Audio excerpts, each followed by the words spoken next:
Hello everyone, this is Jesse with Continue to Give. Really excited today about some great content I get to bring you. We got the honor of working with Mallory. She is a strategic growth coach over at Branch's Mission Lab. They do great things with nonprofits and they learn a ton with all the nonprofits they help. And today she's going to share with you some great tips on when to make the ask. It's just something that really gets overlooked a lot, and she's going to break that down for you. And while she's doing that, she's also going to get into a little bit of how to make the ask. So without further ado, here you go.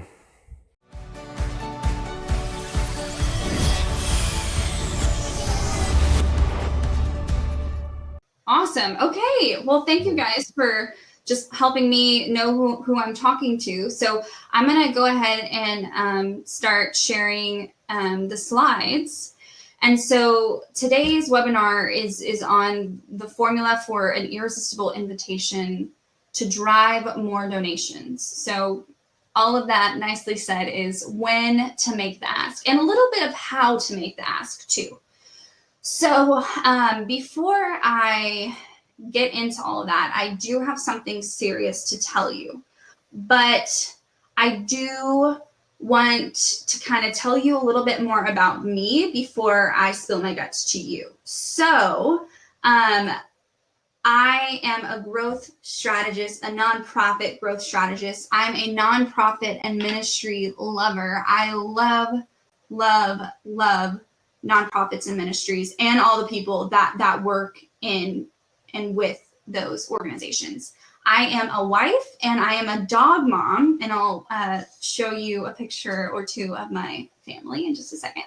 But Branch's Mission Lab, what we do is we help nonprofit and ministry good makers. So we help you guys tell your story to the masses and raise more funds faster. And so you can find us on brancheslab.com and on Instagram at brancheslab.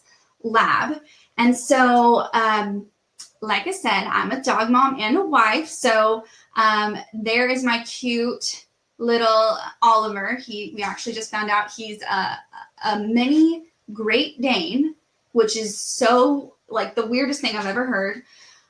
But he is a snuggle bug. And then over on the right, we have Charlie, and he keeps us young, keeps us on our toes. He's our puppy. Well, not really a puppy, I guess. He's a little over a year now, but yeah, he's very energized.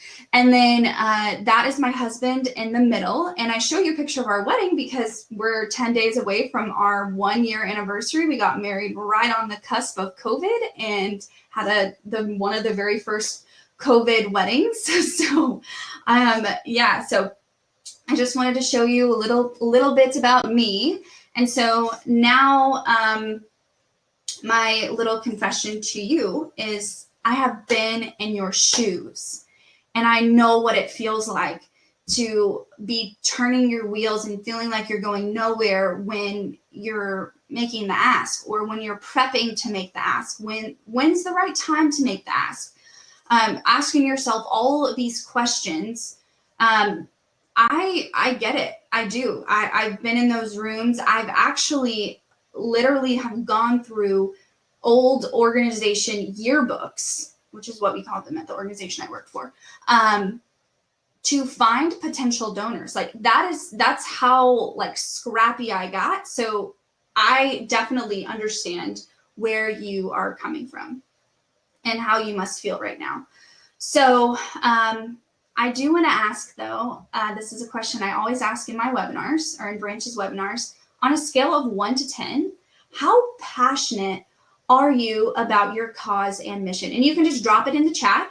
So an 8, a 10, I love it. Yes, amazing. An 8,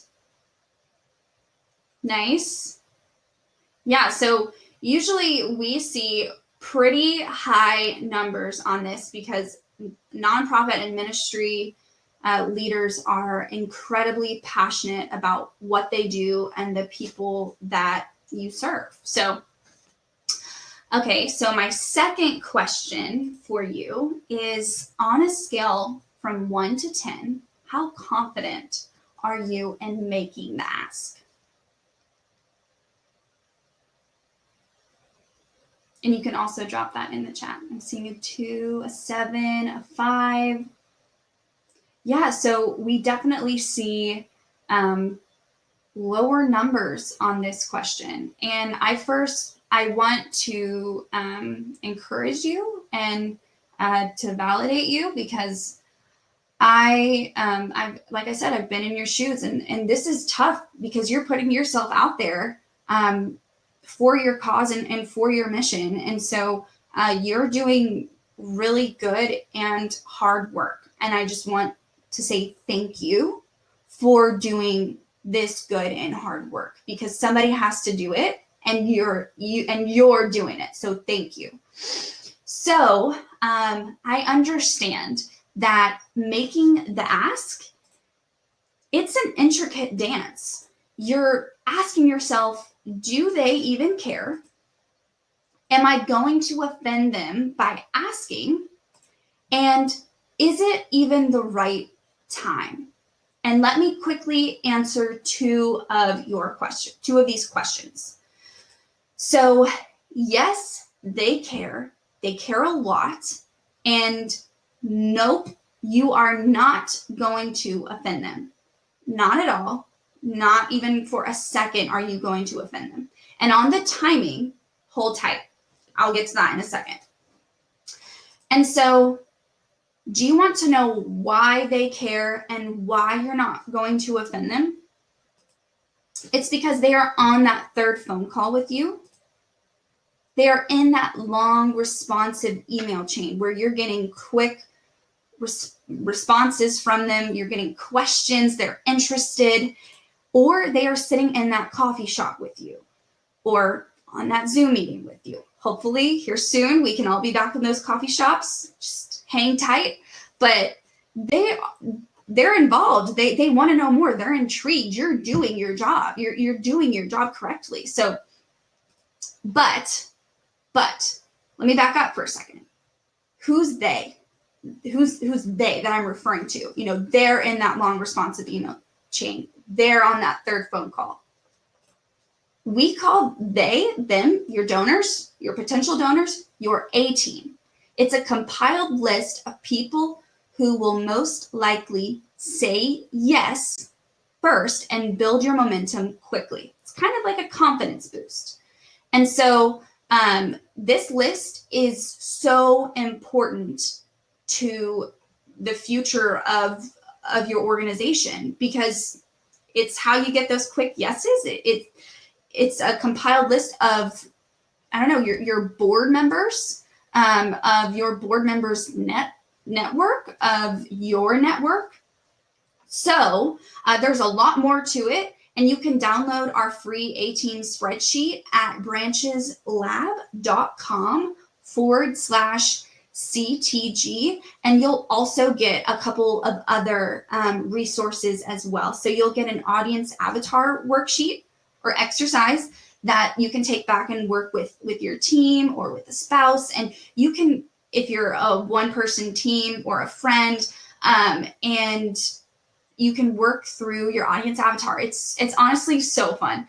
And then your best appeal email ever guide. This is our most extensive one that we don't really give out for free. And I stuck it in this free resource kit for you guys. So go download that at brancheslab.com/kit.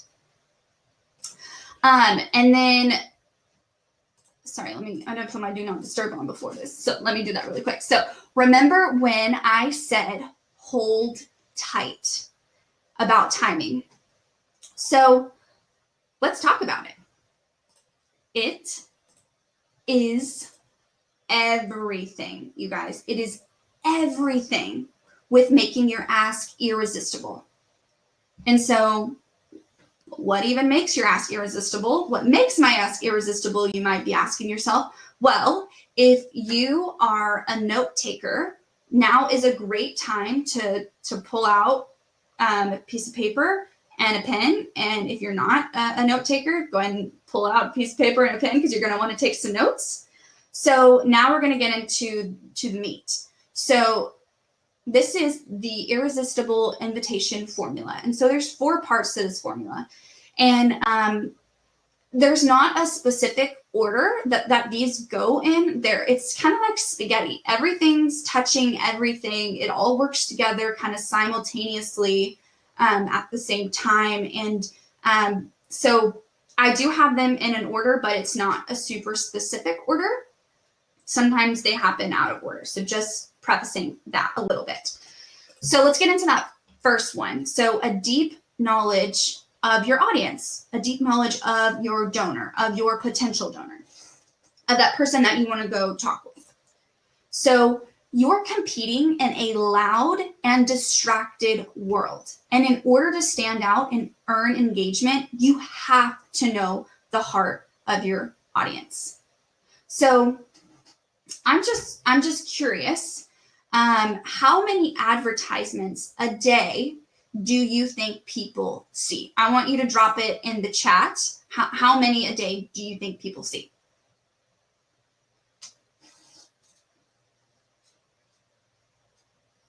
$500.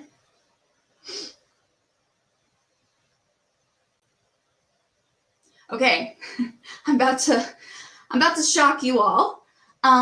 People see between, I think it was 5,000 and 10,000 advertisements a day. I mean, when I was doing research on this, I literally was shook because that honestly terrified me. I don't know if that terrifies you because we're just one of those advertisements. You're just one of those advertisements out of 7,000, out of 5,000, out of 10,000. I'm just picking a middle point there. But that's crazy. That's crazy. And so you can stand out from those 7,000 those 10,000 other ads by knowing your audience's goals, by knowing your audience's challenges or their pain points, or by knowing your audience's needs, or that's also the solutions to their pain points. And so I want you to keep this format in mind. So goals, challenges, and needs, because I'm going to reference back to this a couple of times throughout the presentation. So keep this format in mind. So I want you to ask yourself, as you're approaching this donor, potential donor, as you're kind of, building a relationship with this donor.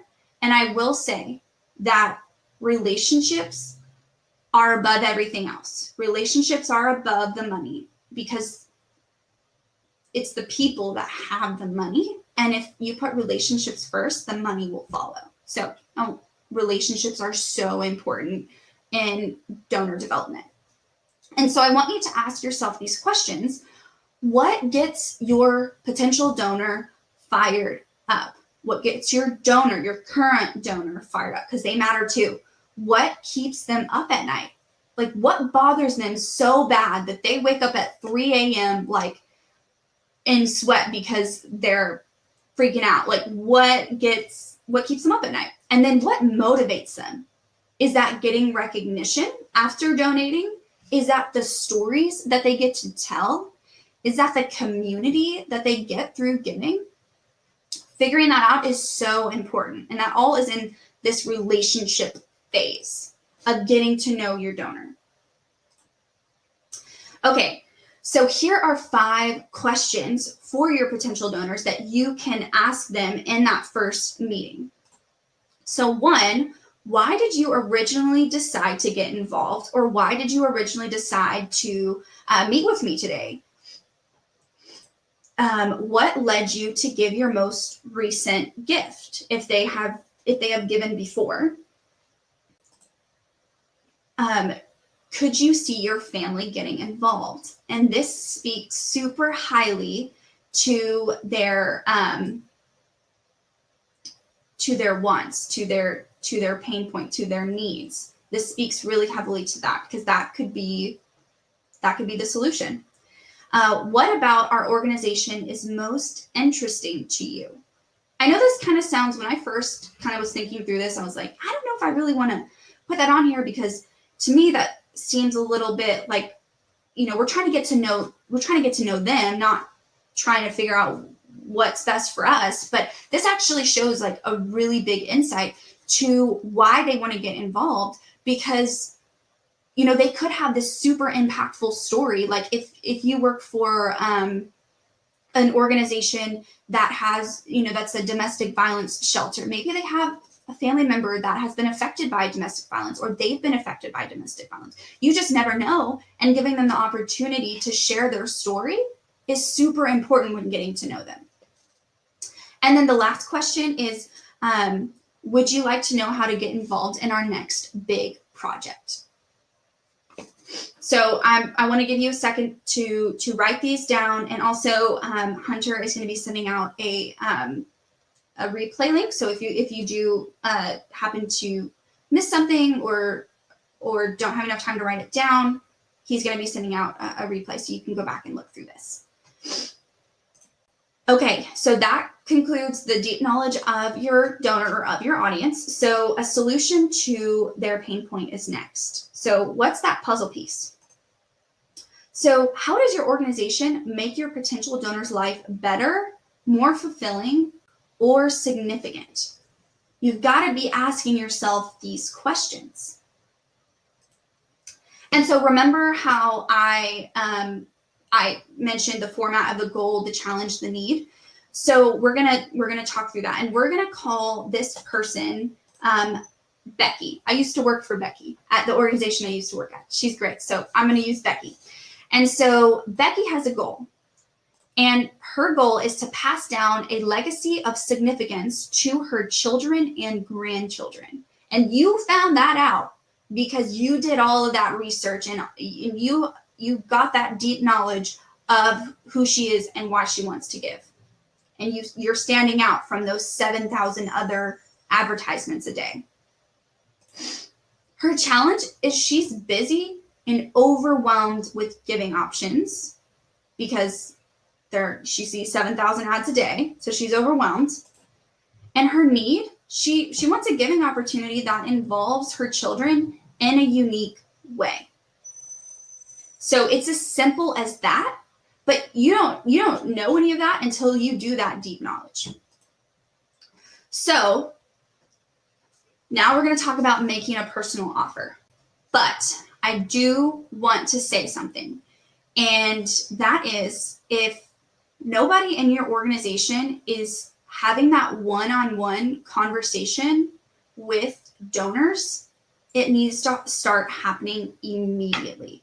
If nobody is, reaching out to these people, reaching out to potential donors, reaching out to your current donors and cultivating relationships, it has to happen. Dave, I see your question. How do you get that deep knowledge up front before the meeting? Okay, so yeah, that's actually such a good question. So a lot of it will happen before your or during your initial meeting, but there are so many resources, and I know it sounds kind of creepy, but it's kind of like going into a sales pitch. If you've ever been in sales, you have to know who you're talking to. So that means extensive research of who this person is. You want to be able to ask the right questions, not in a manipulative way, but you want to be able to prompt questions, ask probing questions to get them started about things that you know that they're passionate about.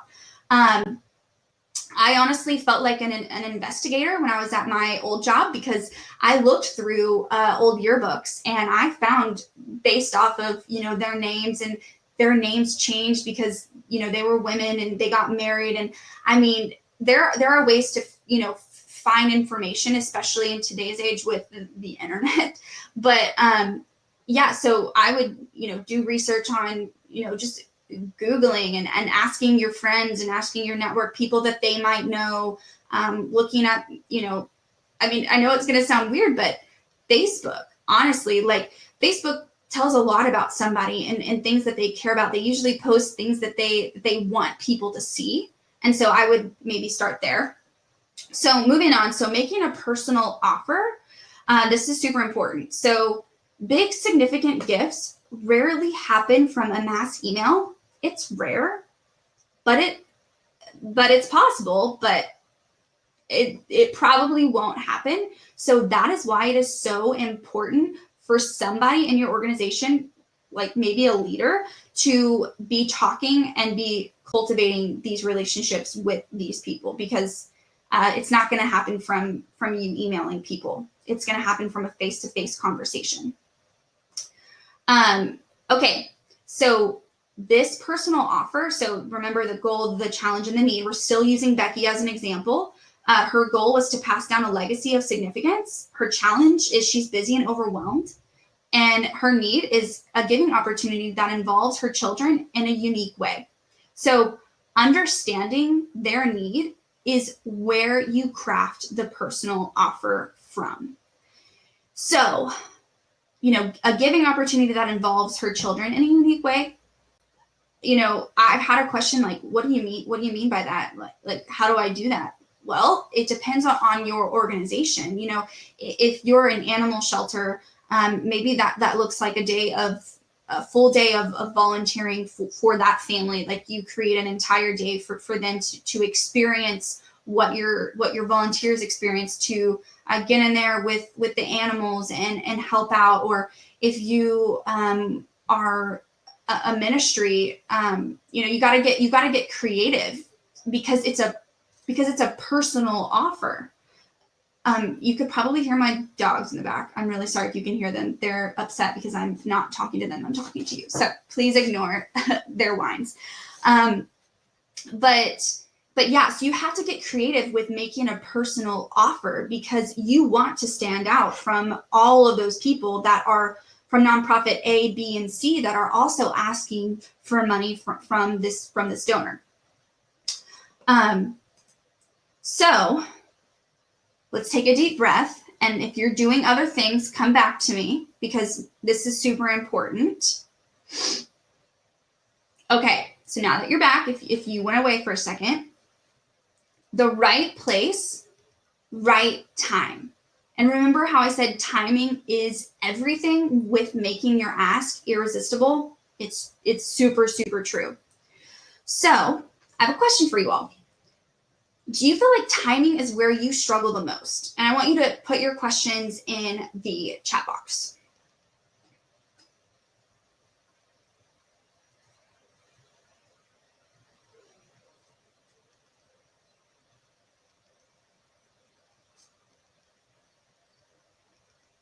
Do you feel like timing is where you struggle the most? Yeah, yes or no? A little, okay.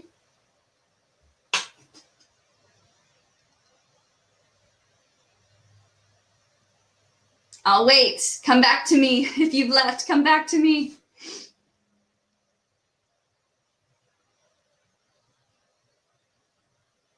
A little, okay. Yeah, so Jeff says, I'm driving. Thanks for the honesty, Jeff. So EW said, not a struggle as much as just not having a unique understanding of timing. I love that. I love that answer. Okay, so let's hopefully get you a better understanding. Jeff, don't feel like you have to answer anymore. Sorry. Okay, so after you do a lot, after you do those first three, and like I said, it's spaghetti. Some of it happens simultaneously at the same time, and sometimes one will happen way before the other. It just, it's spaghetti. It all kind of touches each other. So after those three kind of fall into place, the ask doesn't really feel like an ask, but it comes natural. So there's an opportunity alignment. And you have to remember that whenever you're asking people for money, they need to get something out of it too. So, you can't just get the money and hit the road and run. You got to involve them. And if the timing is right, they will be eager to hear what you have to offer. So this right here, if the timing is right, they will be eager to hear what you have to offer. They're going to be leaning in. They've become quiet. They're ready to hear what you have to say. So at this point is when your ask becomes so irresistible, and it's time to make the ask. And sometimes it does take a little bit of push and pull. You can hear my dog. I'm really sorry. It's work from home life, right? But yeah, sometimes it's a push and pull, and sometimes it's, like EW said, with not having a unique understanding of timing, it takes a lot of practice to understand the opportunity alignment. And it's like any partnership. So if you think about partnerships, and if you're working together, somebody, both sides are going to get things out of it. So you have to keep that in mind whenever you're thinking about donors. And if we think about Becky, it's because you did all of that understanding, all of that deep knowledge discovery, that you were able to offer her something, but at the right time. So maybe she mentioned that she really wanted her children and grandchildren to be involved. So you were like, oh my gosh, we have this amazing opportunity. And then, and you got to be able to think on your feet. And you know what is kind of funny is this whole process is a lot like sales. And I've done some sales in my past, and I really do see a lot of alignment with sales and with asking for donations. So there are resources out there to help you kind of through that sales process. And it's very similar to this irresistible invitation formula. Okay, so that kind of concludes the irresistible invitation, but the 4 common mistakes to avoid when making the ask are also super important. So you ask people to give way too soon. So we just talked about timing and how important that timing is. So asking people to give way too soon is a super common mistake. They're just, your donor just isn't quite bought in yet, isn't quite ready to donate to you. And the opposite, you never asked, so they never gave. And after working with hundreds of nonprofits and talking to some specific clients and their actual donors, they said that the only reason that they gave was because somebody asked them to give. And, like I said before, you're not really going to get any major donations from sending out a mass email or even just sending a one-off email. You're probably not going to get a major gift. Number 3 is thinking they already do so much for us and being too afraid to engage further.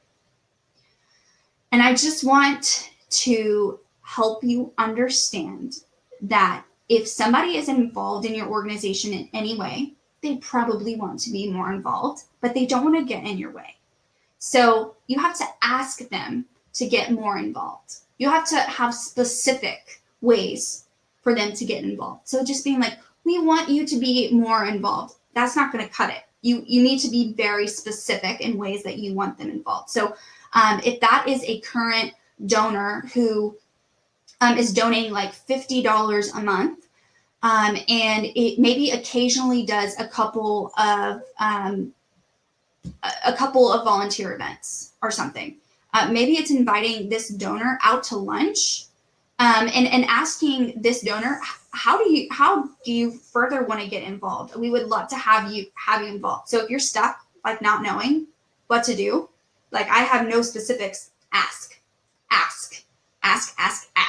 Do not be afraid to ask. And number 4, let me let this thing go away for a second. Forgetting that donors have more to give than just money. So don't forget that your donors are more than money. They have more to offer. They have their friends, their network. I mean, their people. They want relationships. People are relationship driven at heart. So do not forget that. And you might be thinking, well, isn't that what our board is for? Like doing understanding that they're more than just money, like your donors are more than just money. Maybe that's what you're thinking. Isn't that what our board is for?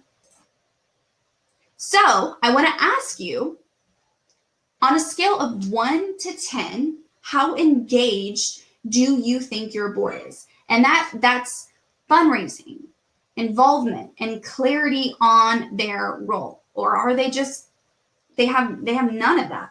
And I do want to say that your board is the key to reaching your fundraising goals 100% of the time. It is key, because without your board, so I have an example, a real life example that just happened in 2020. So we had an organization that had a super involved board. They showed up to every meeting. They were a part of asking people for money, part of asking potential donors for money. They had clarity on their role. And then we also had another organization whose board was just there as a formality. And the board that was there and involved in the fundraising, and they had clarity on their role, they raised 2.5 times their fundraising goal. 2.5 times their fundraising goal. That's insane. And then the other organization, the one whose board wasn't super involved, they did not reach their goal. And they have not ever reached a goal, because you can only get so much outside help, and then your board has to be that missing puzzle piece to reaching your fundraising goals 100% of the time. So I'm seeing a 3, an 8, a 1 on fundraising, an 8. I think my board is pretty involved. If I ask, they are not as assertive as I would like, but maybe I need to be more assertive. My board started as a formality. I need to transition them into fundraising. 9 with admin. Okay, so I'm loving these answers. And Sherry, I see that you said a 3. Yeah, so that is more along the lines of what we see is 3 and a 1 in the fundraising. They're usually not, this high in every aspect of their board. Usually a board is really, really good at one thing, but then kind of falls short in the other things. But that's okay.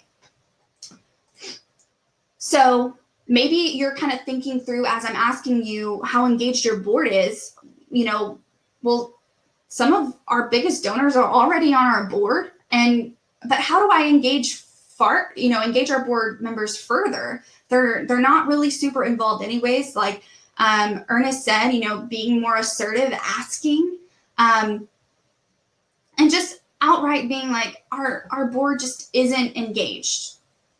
Like Sherry, our board just isn't engaged. Love it, Jeff. Glad you made it. So because we kept hearing this same thing over and over again, we created our board mini course for you, for the people who are trying their hardest, who maybe aren't being assertive enough, who are trying to be assertive, but they just don't know how to get there. For the 1s in fundraising, even with the 8 with involvement and pushing them to a 10. We created this for you. So what comes in this course? So there's an intro of how it works. And this course is for you and your board. So your board can get in on this, and they will also be learning too. And that is the most amazing part about this course. So you can read through modules, 1 through 5. Module 1 is for you as the executive director or the CEO or the founder or that leadership role. And then module 2, 3, and 4 is for you and your board. And then module 5 is for really for the leader of the organization, but you can also bring your board into. And then that bonus video, it's how you get a yes from your board every single time. It is the coolest part of this entire course, seriously. And then part of this course, you get like 3 worksheets to do with your board. So that really increases involvement. Will teach you how to tell a story, how to tell an impact story, how to help them fundraise. Lots of cheat sheets here, and it's very guided. So you, as the executive director, as the CEO or founder, or in that leadership position, you're just there. And the hard things that are hard to say to your board, you don't have to say them. We say them.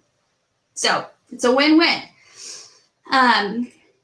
So today I'm going to add in 3 bonuses. So you'll get a full digital marketing audit with clear next steps. So that means I'm going in, looking at your website, looking at your social media, all the way to your emails, and giving you an audit.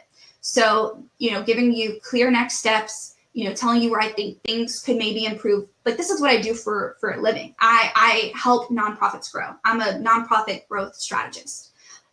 You'll get 2 additional team/board member access. So you'll have a total of 3 logins. And then you'll get the invite to our exclusive Facebook group, which is just a hub of nonprofit and ministry leaders who get to ask each other questions and get to ask us questions. So if 6 months down the road, you're trying to do a campaign and you have a question, pop it in the Facebook group and we'll give you the answer. And that in and of itself costs hundreds of dollars to get help on a campaign, and we're just going to give it to you. So today only do you get those bonuses. And I know you're probably like, all right, Mallory, get to the point. How much does this cost? So the board training, this board training mini course with the bonuses is 15% off. So I think 15% of 300 is like 45 or so. So you get all of this for like just a little over $250, which is mind blowing. And you can use the discount code called CTG Rocks. Sorry, that's actually kind of small. CTG Rocks. And I just had it pop up on your screen, so you can go ahead and click that, so you can just kind of look through it, peek through it, get a little bit more information, save it so you can go back to it.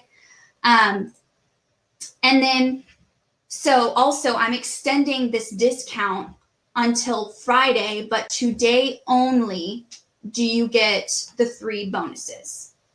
So today only you get those 3 bonuses: the full digital marketing audit, the 2 additional team member access, and the Facebook group invite.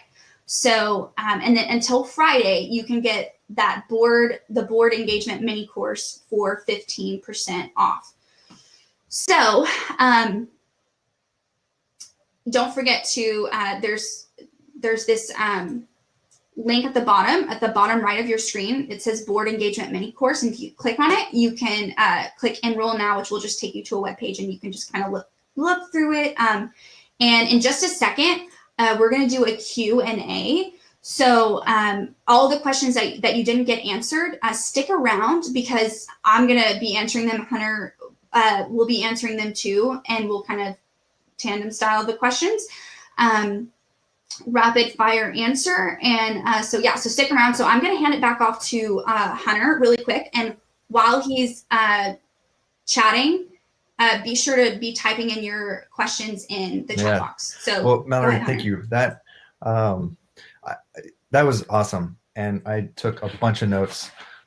It was really good for me. So we can, I'd love to, while they're chatting, talk about some of the things you shared. But real quick, I said I would share about Continue to Give, and basically Continue to Give we're an online giving software for churches and nonprofits, and our goal is to make it really easy for donors to be able to give. So what Mallory just talked to you about, making the ask and getting people to be on board, well, then our system is for giving them an option to give. There's something you said, it was earlier. Somebody with a challenge that's busy and overwhelmed with giving options. And that's, I think, just so many options to be able to give. But that's also with your platform. I think we can make it so difficult for people to be able to give to your nonprofit, or maybe just that's because you don't have a good system. I think it's really important that you make these processes easy. So basically our system, we give you things like links, or there's QR codes to put on postcards, or we have a text to give option, things like that. And then super important, what Mallory was talking about is that donors are not just a money symbol. They're not just an email, but you're supposed to build that relationship with them. And so that's where we have a donor management system, and that would come into play. We also have a fund accounting system, and I'd love it if you guys check this out. You can go to continuetogive.com if you're not using us, and if there's a chat box on there, you can reach out to us if you have any questions. But I kind of just want to dive into what you were talking about. Whether and again, please, if you guys have questions, write down a question. But Mallory, I just want to say thank you, because everything you shared is really good. So I don't remember if I shared this with you or not, but my wife and I are actually missionaries. We're not on the field right now, but we hope to go back this fall, and we're missionaries over in Kosovo. And so we've been through, some trainings on support raising, and we heard a lot of things you said, but we actually had to go and pay for a course to learn some of the things you shared today. And so you gave, just to let you guys know, you got some really good content. And I think not just letting this information being information in your heads, but I think it's really important that you take it to your heart and really check, like, man, how do I see my donors? Are they just an email or a money system? These are all my notes. I got a bunch. I put mass email and crossed it off. Like, do not, not that a mass email is bad. I think we send out mass emails. No, it's not. To let people know what we're doing and different things like that. But just that personal, invitation to invite somebody to be a part of what you're doing, I think is really cool. Yeah. So I see Steven said something. Oh, I see EW just bought the course. That's awesome. Thank you, EW. No. Okay, for years, we've had interest in integrating CTG with our accounts receivable platform to automatically update giving. Do you have third suggestions or offer this feature with okay, CTG? Let's see. Let me read one more time. I was just reading it one more time, just to understand it a little more. Their accounts receivable platform. I'm not sure if I'm completely understanding. Let's see.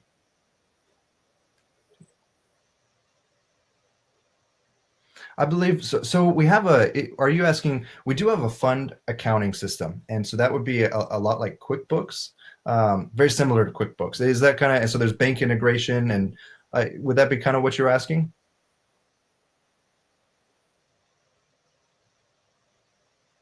Okay. Yeah. So now maybe I can just briefly explain this. So our online giving software is actually a free software now I say free. There is processing fees, obviously, with credit cards and everything. And then if you look on, and you can find all this information on our website, but our donor management system is going to be $40 a month, and that's a really comprehensive system to keep track of all your donors with a tagging system and notes and a mass email system. And then we also have our, I think I said that, but that's $40 a month. And then our fund accounting system is going to be $29 a month. And again, that's very, very similar to QuickBooks. I did want to answer this question from Dave that we got earlier. I did see it, so I want to come back to it. Dave says, say you're starting from scratch. Who are you looking who are you looking for in board members? Okay. So I'm going to give this to you for free, Dave. So basically 3 areas of people that you're looking for. So are they wealthy in network? So the people that they know, or the people that friends of friends of friends of friends. Are they wealthy in, so I said network, are they wealthy in their knowledge? So Do they have a very extensive past in finances? Do they have an extensive past in marketing? Are they an accountant right now? Have they run a nonprofit before so that you can use them as your helper?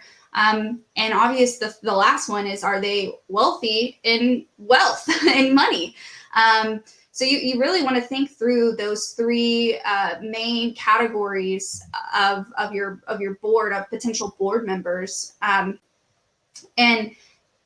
you know, passion, sometimes it is enough, but a lot of the times it's not enough on your board of directors, because your board of directors has so much influence, has so much potential in just amplifying your mission, your cause, your organization to the next level, to reaching your fundraising goals 100% of the time. And so in our course, we go over the four W's of a board member, and it's super, super helpful. So it kind of dives a bit more into the wealth, the knowledge, and the network. Oh, hey, you have a question, Hunter, from Steven. Yeah. Okay. So what's the difference between the $29 versus the $40 per month with what they offer? So can our system continue to give? Also, is that per user, as we have dozens of users under our organization? Yeah. So real quick, and then we'll get to your question, Dave. So the $29 a month is for the fund accounting. So that's for that system, like the QuickBooks system with the bank integration and handling all the financial side of things. The $40 a month is going to be the donor management system. And I did forget to mention, because I'm guessing you're on the site looking at the contacts. So it's $40 a month plus 3 cents per contact. So, and there's a slider on that page. I probably should have put a link in here for you guys, but it's very simple. So you can drag that slider to if you have 50 contacts or if you've got 2,000 contacts to see what the price per month would be. Oh, that's really cool.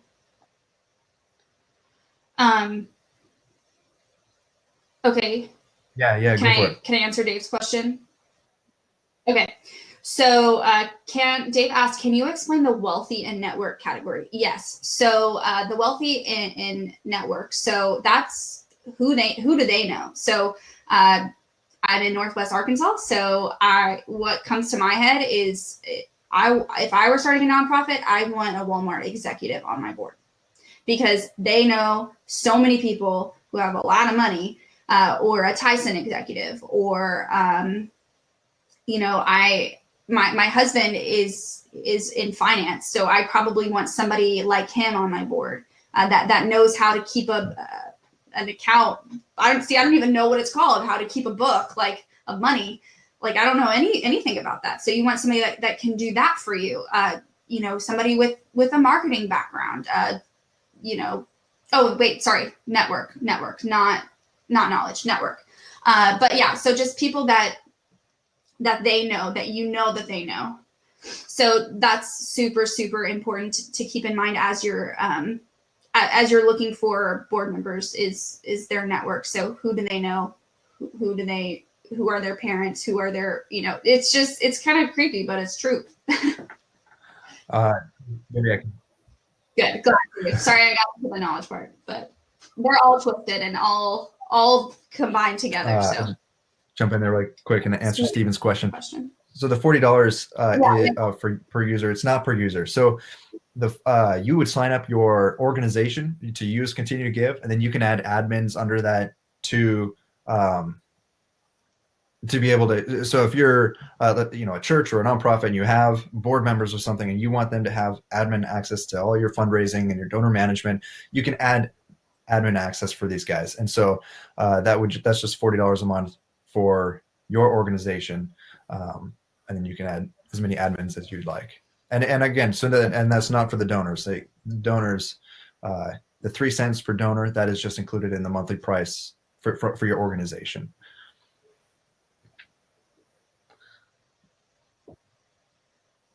Love it. Okay, any last minute questions?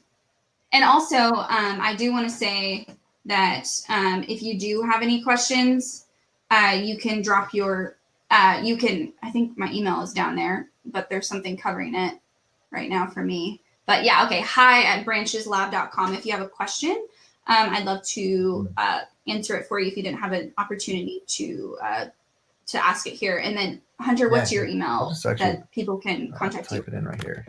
It's hunterjames@continuetogive.com, but I'll just type it in the chat box.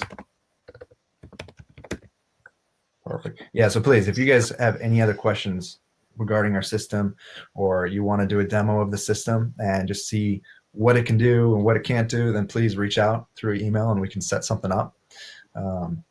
Yeah, and then again, if you guys have any other questions, feel free to type them. I did want to say, like, that is crazy, because I was thinking like 500 ads a day I would see. 5 to 10,000 is a little insane. I had no idea. Yeah, it really is insane, and you don't really think about, you know, everything that you're looking at in some form is an ad. And so yeah, like, I mean, you know, you're thinking about if you're driving here to Starbucks, which is down the road, I'll probably see like a couple of hundred of advertisements, and it's 2 minutes from my house. So yeah, it's insane. So let's see. Stephen just asked a question about our database. So is there a way to integrate Continue to Give with a contact database like NPDX? I'm not sure about NPDX. There is a list of CRMs that will integrate into Continue to Give. I don't believe it's NPDX is one of them. I've actually used NPDX and it's a great system, but I've had a hard time integrating it with some other systems. And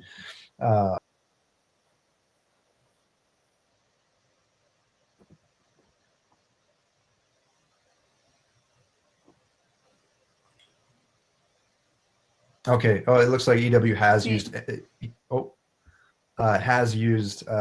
NPDX, and so it does not integrate. Sorry, with Continue to Give.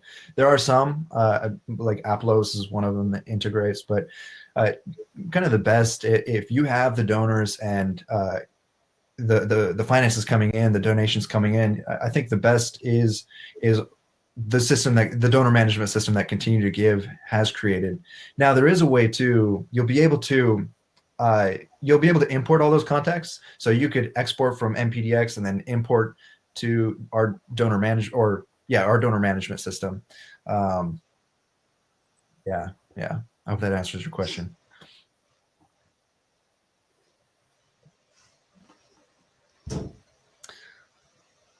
Yeah.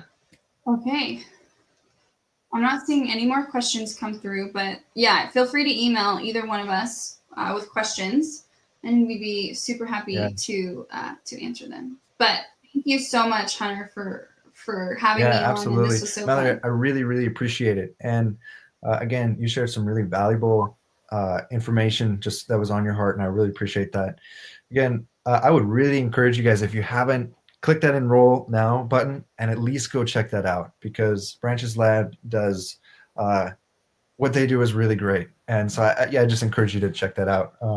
And the offer, I think, is something that should be taken up on. But please reach out if you guys have any questions, and we can't wait to serve you in the future. We love being a part of, we play a small part in what you do, and that's really cool. So thank you guys for allowing us to do that and giving us an hour of your time today. So thank you, Mallory. Thank you, everybody.